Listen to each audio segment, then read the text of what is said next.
Bismillahirrahmanirrahim. Alhamdulillah, maulid sudah, qasidah juga sudah. Sekarang ngaji dulu, nanti selesai ngaji qasidahan sampai subuh. Setuju? Ya, tapi saya tinggal pulang. Alhamdulillah kita semuanya sudah membaca maulid. Dan tadi kita ketika membaca maulid, itu ketika mahallul qiyam, kan tadi kan kita sama-sama memuji Nabi. Asyraqal kaunub tihajan biwujudil Mustafa Ahmad. Itu kalau kita mahallul qiyam, itu kita sebutkan, itu adalah pujian untuk Nabi Muhammad sallallahu alaihi wasallam. Nah, kenapa? Karena asyraqo itu artinya bersinar. Al-kaun itu alam semesta. Ibtihajan dengan penuh kebahagiaan. Kenapa kok alam semesta ini bersinar dengan penuh kebahagiaan? Biwujudil Mustafa Ahmad, karena wujudnya Al-Mustafa yang terpilih, yaitu Nabi Muhammad sallallahu alaihi wasallam. Sallu ala Nabi Muhammad. Jadi alam semesta ini semuanya, semua yang ada di alam semesta ini, itu semuanya cinta dengan Nabi Muhammad sallallahu alaihi wasallam. Maka alam pun juga akan cinta dengan semua yang mencintai Nabi Muhammad sallallahu alaihi wasallam. Kenal sama Nabi Muhammad itu adalah poin terpenting untuk memahami ilmu agama. Dalam kitab Fikih Sirah, Syekh Zaid Ramadan Al-Buti di bagian awal, beliau menyebutkan di antara manfaatnya orang itu belajar sirahnya Rasulullah SAW adalah agar dia lebih bisa memahami tentang isinya Al-Quran. Al-Quran itu akan semakin meresap, akan semakin difahami kalau kita mengerti sirahnya Rasulullah Sallallahu Alaihi Wasallam. Nah, kan di Al-Quran itu kan ada surat Makkiyah, ada surat Madaniyah. Apa maksudnya? Makkiyah apa? Bukannya diturunkan di Mekah. Makkiyah dan Madaniyah itu hubungannya bukan sama tempat, tapi hubungannya dengan periode kehidupan Nabi Muhammad. Makkiyah itu qoblal hijrah, Madaniyah itu ba'dal hijrah. Jadi bukan tempat, tapi periode yang berhubungan langsung dengan kehidupannya Rasulullah Sallallahu Alaihi Wasallam. Ada yang bilang tempat, tapi itu pendapat. Bukan yang pendapat yang itu pendapat yang marjuh, pendapat yang rajih, itu bukan tempat, tapi itu adalah periode. Sekalipun turunnya itu ada di Mekah, tapi kalau setelah Nabi hijrah, maka dinamakan Madaniyah.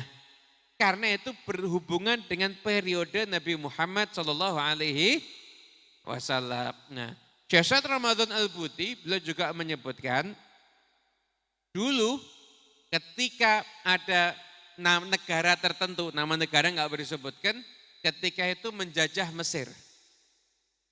Dan ketika itu mendapati kesusahan, kenapa? Karena masyarakat di Mesir itu mereka sangat ta'zim, hormat dan ikut sama para ulama, terutama Al-Azhar ketika itu.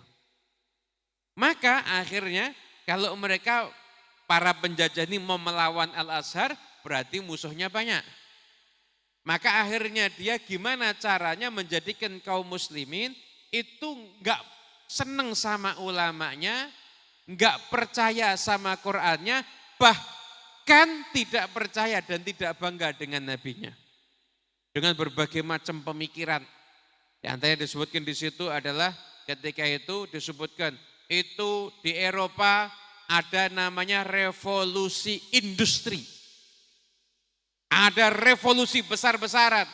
Kenapa kok terjadi perbaikan sampai Eropa modern, Eropa maju. Kenapa kok kaum muslimin belum maju? Karena kaum muslimin itu terbelakang. Kenapa kok terbelakang? Kaum muslimin lebih mementingkan agama dibandingkan logika dan ilmu pengetahuan.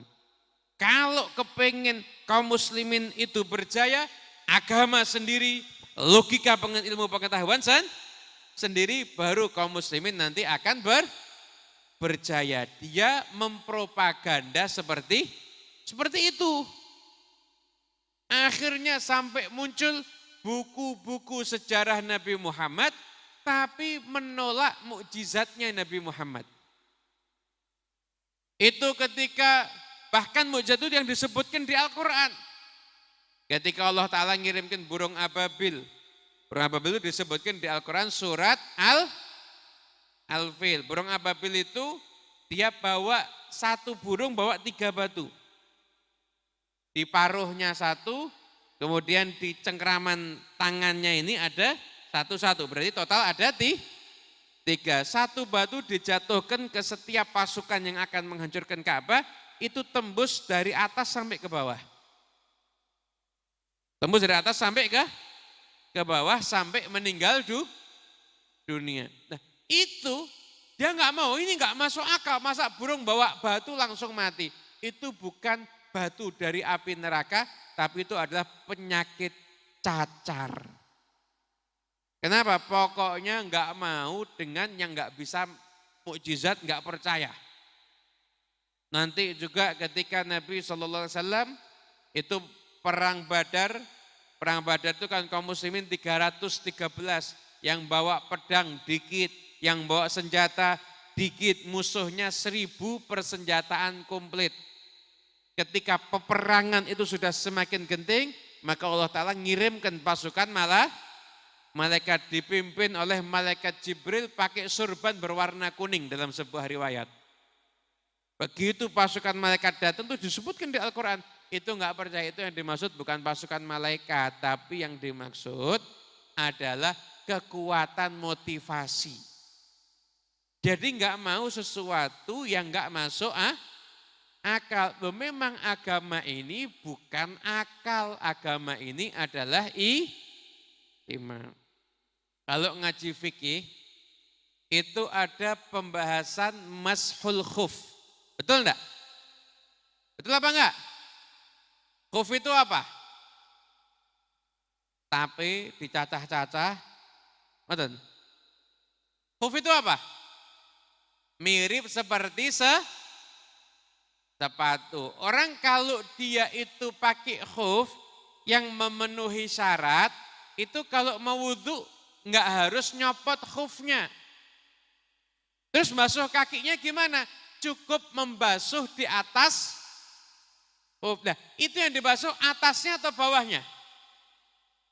Orang kalau mashul khuf yang dibasuh atas atau bawah? Atas atau bawah? Atas. Padahal sepatu itu yang kotor mananya? Bawah. Makanya kata Sayyidina Ali bin Abi Thalib, itu sahabat yang paling alim, paling pintar. Beliau mengatakan, laukana dinu birra'yi lakana asfalul khuffi awla bil mashi. Kalau memang agama itu memang pakai akal, berarti bawahnya sepatu itu harusnya lebih pantas untuk dibasuh. Tapi ternyata yang Allah perintahkan yang dibasuh itu atas. Kenapa? Agama bukan sekedar pakai akal, agama itu adalah pakai iman. Akal kita semuanya tunduk dengan iman, tunduk dengan apapun yang disampaikan oleh Nabi Muhammad Sallallahu Alaihi Wasallam, baik itu ayat suci Al-Quran, hadis-hadis Nabi, kita semuanya percaya dan beriman. Itulah baru menjadi seorang mukmin yang sejati. Udah kita jadi mukmin yang sejati insya Allah. Amin. Allahumma amin. Nah, asyraqal kaunu ibtihajan. Kembali ke asyraqal kaunu ibtihajan. Alam semesta ini itu senang dengan Nabi Muhammad. Senang dengan Rasulullah SAW. Itu pernah datang satu orang A'rabi, Badui. Datang sama Rasulullah SAW. Ya Rasulullah, saya pengen lihat mukjizat, saya pengen lihat tanda kebenaranmu. Kamu tuh betul Nabi atau tidak? Nah, Nabi itu kadang ada orang minta mukjizat, Nabi turuti, kadang nggak Nabi turuti. Kenapa? Kalau orangnya itu potongan ingkar, seringnya nggak dituruti sama Nabi. Tapi kadang-kadang juga dituruti. Untuk menunjukkan bahwasanya beliau itu memang benar-benar utusan Allah. Ya Muhammad, saya pengen lihat mukjizat. Kata Nabi, yaudah. Qul litilka syajarah Rasulullah yad'uki. Katakan ya, itu ada pohon, kamu bilang sama pohon itu, ya pohon, wahai syajarah, wahai pohon, Rasulullah manggil kamu. Ini orang dengan polosnya langsung datangi pohon. Pohon, Rasulullah manggil kamu. Langsung pohon itu gerak ke kanan, gerak ke kiri, gerak ke depan, gerak ke belakang, keluar beserta akar-akarnya. Kemudian langsung dia merunduk di depan Nabi Muhammad SAW sambil mengatakan Assalamu alaika ya Rasulullah. Sallallahu Nabi Muhammad. Kemudian setelah itu Nabi mengatakan, udah lihat kan? Udah, suruh kembali. Bilang kembali. Kembali lagi bantu, gerak ke kanan, ke kiri, ke depan, ke belakang, kemudian masuk. Setelah itu Badui tadi masuk Islam. Arabi tadi masuk Islam, kemudian dia pamit. Ya Rasulullah, izinkan saya untuk sujud kepadamu. Kata Nabi, enggak boleh.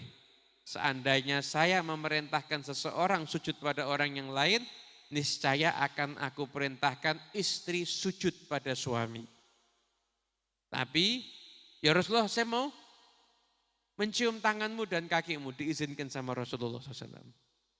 Pohon aja, itu al-kaun, termasuk alam semesta, yang berbahagia dengan Nabi Muhammad SAW. Sallallahu Nabi Muhammad. Apapun juga, pelepah kurma. Dulu Nabi kalau khutbah, itu kalau Nabi udah capek itu, Nabi ada pegangan pelepah kurma. Untuk Nabi itu bersandar. Dan datang satu orang lihat dibuatkan mimbar. Pelepah kurmanya enggak dipakai. Hari pertama Nabi khutbah di atas mimbar, maka terdengar suara bukan nangis gremeng boten. Niku kalau apa ya, meraung-raung. Seperti tangisan unta yang meraung-raung, teriak-teriak. Tangisannya itu sangat keras. Sahabat bingung semua, siapa yang nangis nih? Enggak ada yang nangis di masjid. Ternyata sumber suara tangisannya itu dari pelepah kurma. Pelepah kurmanya kangen, enggak dipakai lagi sama Nabi Muhammad. Maka langsung pelepah kurma itu didatangi sama Nabi, dijanjikan nanti jadi pohon kurma di surga, dan dipeluk sama Rasulullah SAW, akhirnya pelepah kurma itu enggak nangis lagi. Kata Nabi, kalau ini pelepah kurma enggak saya peluk, enggak saya elus, sampai kapanpun juga dia akan menangis dan teriak. Peristiwa ini menurut ulama ahli hadis, hadisnya mutawatir. Kenapa? Sekian banyak sahabat yang menyaksikan dan meriwayatkan peristiwa ini. Sehingga tidak mungkin, enggak mungkin akan ada sahabat sepakat untuk bohong tentang pelepah kurma. Enggak mungkin. Karena saking banyaknya yang meriwayatkan hadis ini. Pelepah kurma yang kangen sama Rasulullah Sallallahu Alaihi Wasallam. Makanya Sayyidina Ja'far As-Shadiq, beliau kalau dengar cerita tentang pelepah kurma ini, beliau menangis. Beliau mengatakan pelepah kurma aja lo kangen sama Kanjeng Nabi. Kamu umatnya harusnya lebih kangen sama Nabi dibandingkan pelepah kurma. Nangisin Ja'far As-Shadiq. Pelepah kurma aja itu ikut berbahagia dengan Nabi Muhammad Sallallahu Alaihi Wasallam. Apalagi makanan sama. Ada daging dikasih racun, Nabi mau makan, dagingnya ngomong. Saya jangan dimakan, aku ini beracun.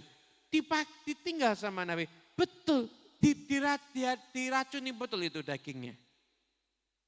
Semuanya itu senang sama Nabi Muhammad. Semuanya itu bahagia dengan Rasulullah Sallallahu Alaihi Wasallam. Bahkan bulan Itu pernah Nabi SAW itu lagi lihat bulan purnama. Dulu orang yang tinggal di Mekah Madinah zaman itu ya pemandangan terindah itu bulan purnama. Ini nyawang gunungnya watu kabeh soalnya.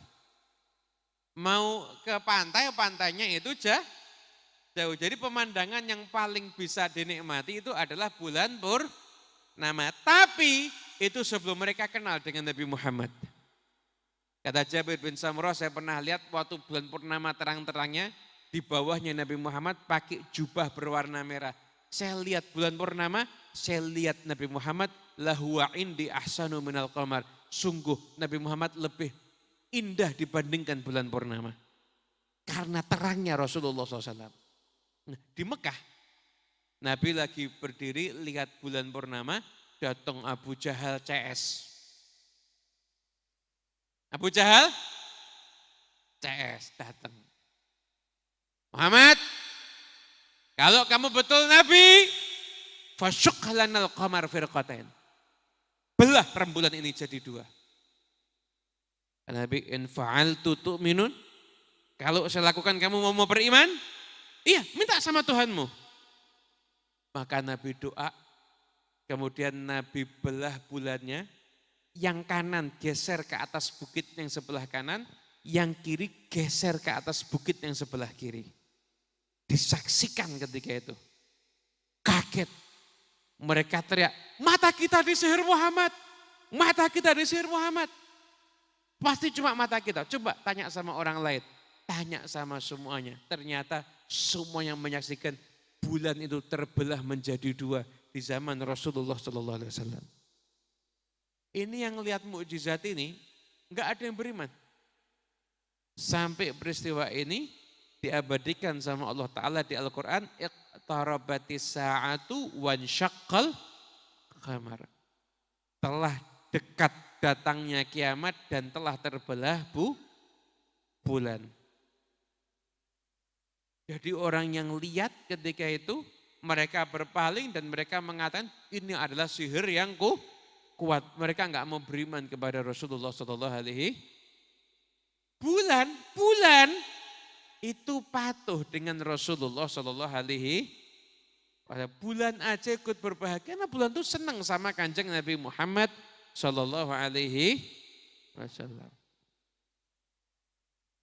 Matahari, tadi apa? Pohon sudah ya. Makanan sudah. Bulan, sekarang matahari. Sebutkan satu-satu panjang nanti, tidak selesai-selesai.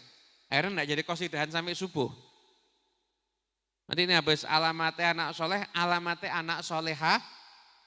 Nanti alamatnya sakinah mawaddah warahmah komplit, nanti ada semuanya.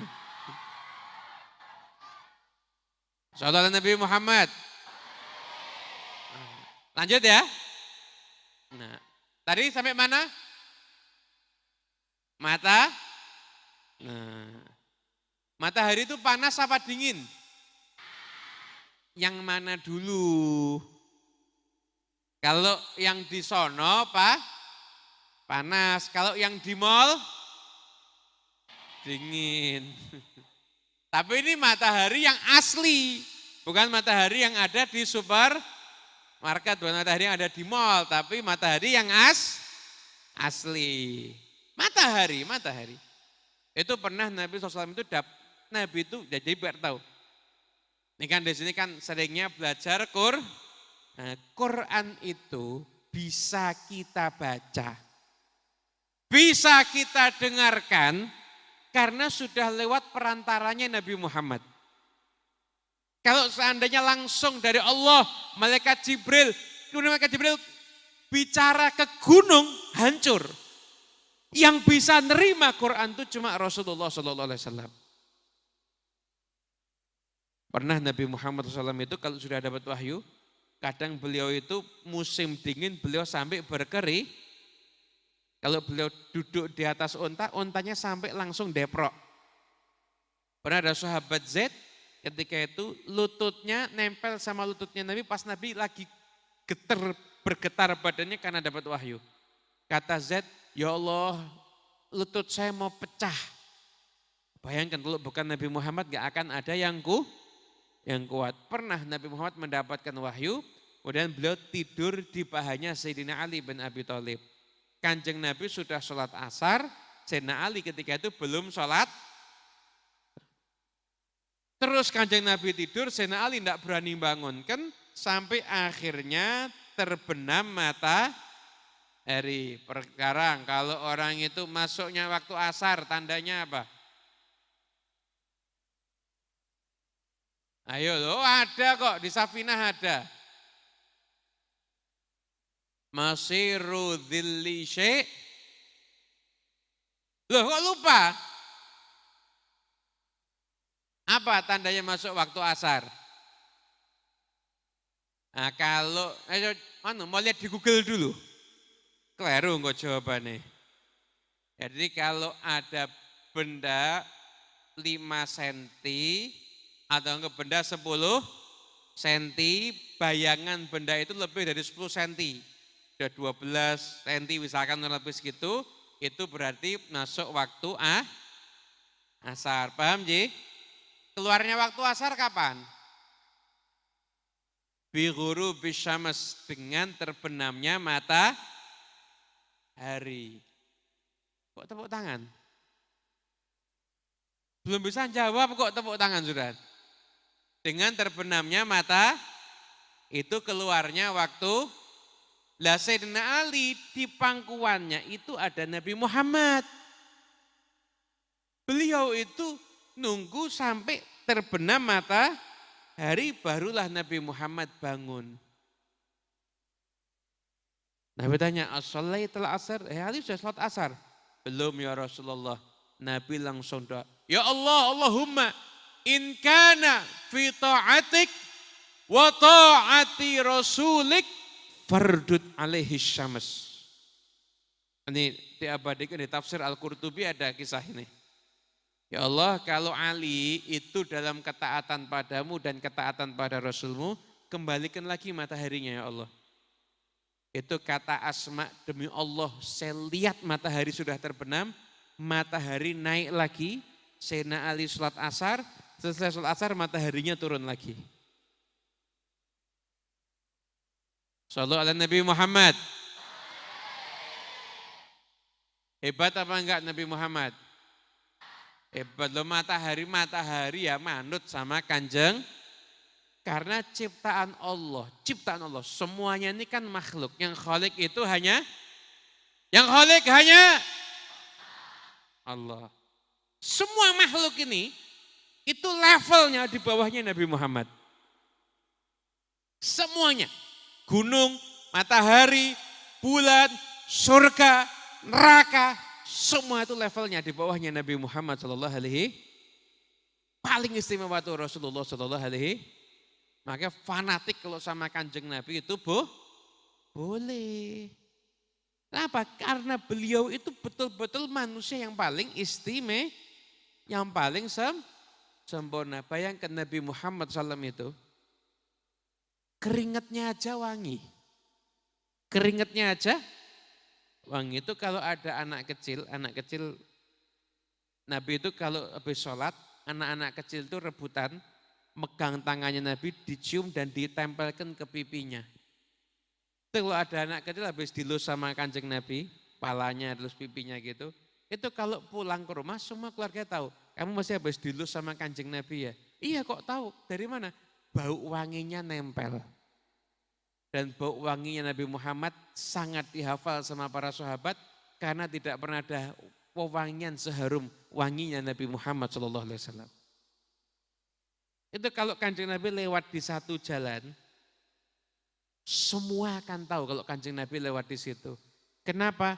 Karena sisa wanginya itu masih nempel di jalan tersebut. Kalau ada orang salaman sama Rasulullah SAW, maka bau wangi di tangannya itu akan melekat sampai seharian. Itu harumnya Nabi Muhammad SAW. Itu pernah ada satu keluarga mau mantu. Kemudian sama Nabi diurus, ketika itu Nabi bilang, ambilkan botol, bawa botol, saya mau nyumbang wewangian. Datang bawa botol, sama kancing Nabi diambilkan keringatnya. Wewangiannya pakai ini. ini dibawa ke rumah, ini satu keluarga ini kalau dia buka botol itu, kemudian dipakai wewangiannya, baunya satu kota Madinah. Shallallahu ala Nabi Muhammad. Sampai dijuluki rumahnya itu rumahnya orang-orang yang wangi. Baunya satu kota Madinah. Jenengan kalau mau niru enggak apa-apa. Nenek tonggomu arep mantu, tak sumbang ya. Rene nggo botol, jenengan kasih keringet. Oh, enggak apa-apa, itu insya Allah manfaat. Nggo mateni tikus. Bukan buat wangi-wangian, buat wangi-wangian enggak manfaat itu. Shallallahu alaihi Nabi Muhammad. Istimewa enggak Nabi Muhammad? Cinta enggak sama Kanjeng Nabi? Cinta. Ada mau cinta sama orang, cinta kok sama orang-orang enggak jelas kadang-kadang yang diidolakan. Cinta itu sama Rasulullah Shallallahu alaihi wasallam. Ini loh yang kayak gini yang dicintai. Dulu pernah Shallallahu Nabi Muhammad. Dulu pernah Nabi lagi makan daging yang dikeringkan, dendeng. Nabi makan dendeng, datang 5 anak perempuan. Mau masuk istana Nabi, ya ada apa? Terus dikasih, nih kasih dendeng bekas gigitannya Nabi. Semua 5-5-nya tuh gigit bekas gigitannya Rasulullah. Apa yang terjadi? 5 orang ini sampai mati tidak pernah mulutnya itu ada bau mulutnya. Kenapa? Karena ludahnya pernah tercampur dengan ludahnya Nabi Muhammad. Shallallahu ala Nabi Muhammad. Jadi Rasulullah SAW itu adalah yang paling istimewa. Akhlaknya paling istimewa. Ini kita di sini kalau kita niat memuliakan Nabi. Niat memuliakan Nabi, Anda bakal dapat dari Nabi jauh lebih banyak dibandingkan apa yang Anda perjuangkan untuk Rasulullah. Makanya kalau pas ngaji, diniati, aku ngaji yang ngurip-ngurip syariatnya Kanjeng, niat menghidupkan syariatnya Rasulullah, niat menghidupkan syariatnya Nabi Muhammad. Anda itu kalau capek untuk Nabi Muhammad, Anda akan dapat balasan yang istimewa sama Nabi. Lebih daripada yang Anda perjuangkan untuk Nabi Muhammad. Pasti. Ada sahabat, Nabi minta minum, diambil sama dia. Lihatan ketika Nabi mau minum, ada rambutnya, diambil sama dia rambutnya. Sahabat tadi didoakan, Allahumma jamilhu, ya Allah perindahlah dia. Ini sahabat sampai mati nggak ada ubannya. Hanya karena apa? Ngambil rambut yang ada di tempat minumnya Rasulullah Sallallahu Alaihi Wasallam. Bayangkan coba itu karena niatnya memuliakan Rasulullah Sallallahu Alaihi Wasallam. Dulu saya tahun lalu bulan Maulid hampir setiap ceramah saya selalu membawakan kisah ini.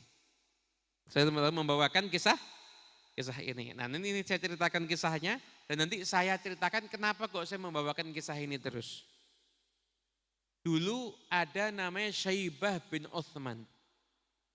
Syaibah bin Uthman. Jadi harus hafal nama-namanya, nama sahabat kok. Syaibah bin Uthman ini ketika Fathu Makkah masuk Islam, tapi masih setengah-setengah, dalam hati masih dendam sama Nabi Muhammad. Setelah Fathu Makkah ada namanya Perang Hunain. Lawan suku Hawazin, ketika itu Rasulullah SAW dalam kondisi agak terdesak, kemudian Syaibah bin Uthman ini lihat tiba-tiba dendam, saya harus membalas. Keluarga saya itu mati ketika perang Uhud, ada yang mati ketika perang dengan umat Islam, saya membalas Nabi Muhammad. Dia mau nyerang Nabi dari kanan, ada Abbas bin Abdul Muthalib pamannya Nabi. Nyerang Nabi dari sisi satunya ada Abu Sufyan bin Harith bin Abdul Muthalib. Ketika itu ya udah dari belakang, udah deket ya.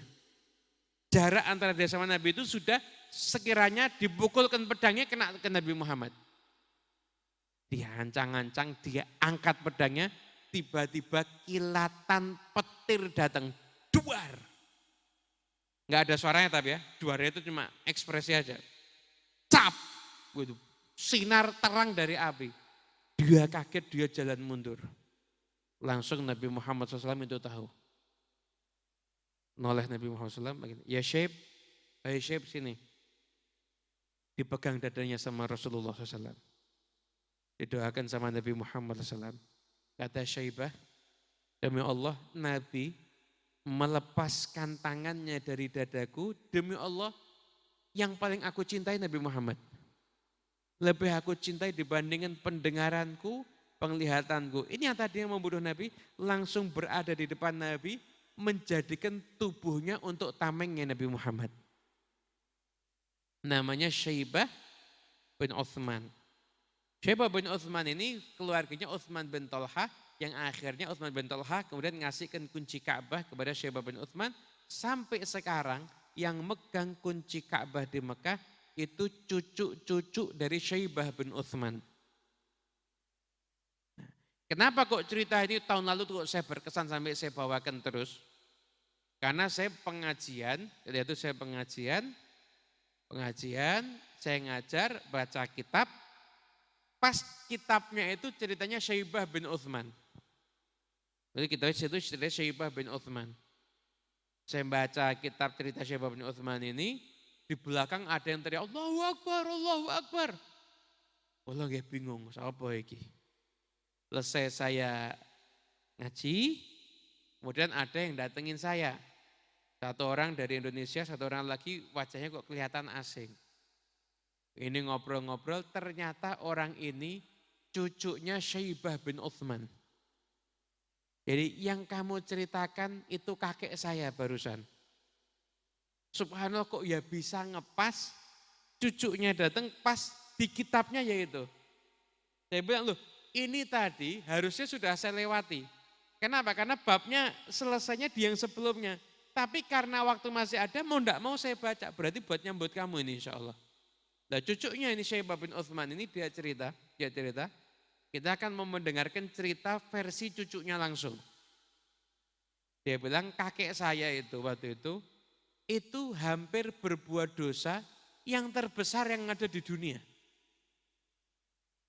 Apa dosanya? Membunuh Nabi. Ada enggak dosa yang lebih gede daripada membunuh Nabi? Ada enggak? Enggak ada. Dosa yang gede dia mateni Nabi, apalagi Sayyidul Anbiya wal. Dia kan berada di dosa itu. Harusnya kilat itu kena kepadanya sampai membakar dia. Tapi bagaimana bayangkan Allah Ta'ala masih rahmat sama Syaibah. Setelah itu didoakan sama Rasulullah SAW. Bayangkan seseorang yang awalnya berbuat dosa yang terbesar di dunia ini, hanya dengan disentuh dadanya sama Nabi Muhammad, langsung berubah menjadi amal yang terbaik di dunia ini. Kenapa? Merelakan nyawanya demi Nabi Muhammad. Berubah dari dosa terbesar menjadi amal yang paling istimewa. Kenapa? Karena dari merelakan nyawanya demi Rasulullah Shallallahu Alaihi Wasallam. Nah, saya kemudian tanya, kamu kok di sini? Iya, kamu yang megang kunci Ka'bah. Ya, siapa megang kunci Ka'bah? Tak lihat di YouTube orang-orang yang masuk Ka'bah, tak cek, oh betul, yang bukakan dia ternyata. Betul yang bukakan dia. Cuma namanya nggak boleh disebut di sini. Nggak boleh disebut. Karena dia itu ke Indonesia ziarah itu diem-diem. Saya tanya, kamu suka maulid-maulid? Oh saya paling senang sama maulid. Dulu saya sekolah diajarin, nggak usah maulid Nabi, buat apa maulid Nabi. Kemudian ketika itu saya ketemu sama teman saya bilang, kamu ini orang pinter, nggak usah dengerin omongan orang tentang maulid Nabi. Ikut aja, kamu lihat maulid Nabi seperti apa, kamu cocok kamu ambil, nggak cocok kamu tinggal. Akhirnya dia digandeng sama temannya, diajak ke majlis maulid Nabi. Begitu hadir acara maulid Nabi, langsung nangis. Kata dia, wallah saya serasa baru masuk Islam ini. Saking ademnya lihat orang-orang yang berkumpul karena cinta kepada Rasulullah Shallallahu Alaihi Wasallam. Itu orang-orang yang hadir maulid satu sama lain itu dilihat wajah-wajahnya sejuk, saling mencintai, salaman, ada yang rangkulan. Kalau yang muda ketemu sama yang tua mau cium tangan. di tempat kita nggak ada muda tua salaman yang ngene tok. Kata dia, saya akhirnya jadi orang yang suka dengan maulid Nabi Muhammad Shallallahu Alaihi Wasallam. Nah, intinya bayangkan nasib orang itu berubah. Kenapa? Karena sentuhannya Nabi Muhammad Shallallahu Alaihi Wasallam. Nah, insya Allah malam ini kita minta Nabi menyentuh kita semuanya. Menyentuh hati kita semuanya biar kita berubah jadi orang yang lebih baik insya Allah. Insya Allah kita berubah jadi orang yang saleh dan salihah. Kita berubah jadi orang yang dicintai sama Nabi Muhammad. Orang yang mencintai Nabi Muhammad. Dan semoga Nabi Muhammad cinta dengan kita semuanya. Nabi Muhammad memandang kita dengan pandangan cinta. Allah Ta'ala memandang kita dengan pandangan rahmat. Ala yallah binadrah minal ainir rahimah. Tudawi kulla mabi min amradin sakimah. Ya Rabbi, ya Allah, berikanlah kami pandangan rahmat yang menjadikan kami semua terobati dari semua penyakit kami zahiran wa batinan. Insya Allah tidak ada yang kumpul di tempat ini melainkan dia jadi orang yang beruntung dunia akhirat. Melainkan jadi orang yang dikabulkan hajatnya. Yang sedang sakit Allah Ta'ala angkat semua penyakitnya. Yang sedang terkena musibah Allah Ta'ala singkirkan semua musibahnya. Yang sedang ada ujian hidup Allah Ta'ala angkat semua ujian hidupnya. Digantikan dengan kemudahan dan kebahagiaan. Dan sebagaimana Allah Ta'ala izinkan kita semua berkumpul di tempat ini untuk membaca maulid Nabi. Semoga kita di surga berkumpul dengan Nabi Muhammad SAW. Amin, amin ya rabbal alamin. Kita tutup majelis ini dengan kalimat talqinul dzikir. Nanti saya akan mengucapkan kalimat tauhid. Nanti yang lain ikut menirukan. Tirukan, ucapkan dengan suara yang lantang, dengan ikhlas. Karena membaca kalimat tauhid itu balasannya surganya Allah Ta'ala. Dan sebagaimana kita mengucapkan kalimat tauhid, nanti insya Allah kita sebelum wafat bisa mengucapkan kalimat tauhid insya Allah. Qala Rasulullah sallallahu alaihi wasallam, afdalu ma qultuhu ana wan nabiyuna min qabli, la ilaha illallah.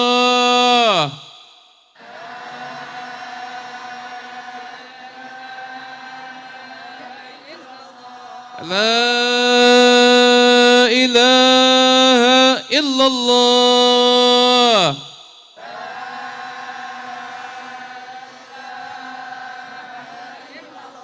La ilaha illallah.